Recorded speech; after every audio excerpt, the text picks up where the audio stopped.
નમસ્કાર મિત્રો, વિડીયોમાં તમારું હાર્દિક સ્વાગત છે। તો મિત્રો, ગુજરાતમાં કાળઝાળ ગરમીથી પરેશાન નાગરિકો માટે રાહતના સમાચાર સામે આવ્યા છે।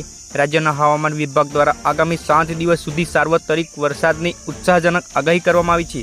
મેઘરાજાની આ ધમાકેદાર એન્ટ્રીથી આગામી 24 કલાક બાદ રાજ્યમાં તાપમાનમાં 2 થી 4 ડિગ્રી સુધીનો ઘટાડો થઈ શકે છે, જેના પગલે લોકોને અસહ્ય બફારા અને ગરમીથી મોટી રાહત મળી શકે છે।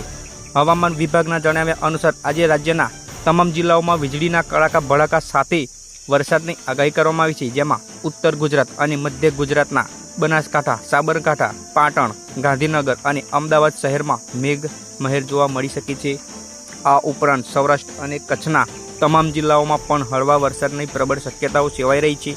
આગામી 3 દિવસ સુધી રાજ્યના અનેક વિસ્તારોમાં હળવાથી મધ્યમ વરસાદી ઝાપટા ચાલુ રહેશે।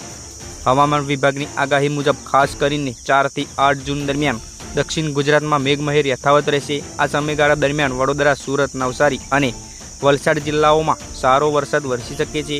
આ સિવાય પૂર્વીય પટ્ટાના પંચમહાલ, દાહોદ અને મહીસાગર જિલ્લાઓમાં પણ વાદળછાયા વાતાવરણ વચ્ચે વરસાદી માહોલ જામી શકે છે, જ્યારે સૌરાષ્ટ્રના અમરેલી અને ભાવનગરમાં પણ વરસાદી માહોલ જામશે। તો મિત્રો, આવી જ વધારે અપડેટ જાણવા માટે આપણી ચેનલને સબસ્ક્રાઈબ કરી લેજો અને વિડીયોને લાઇક કરી દેજો।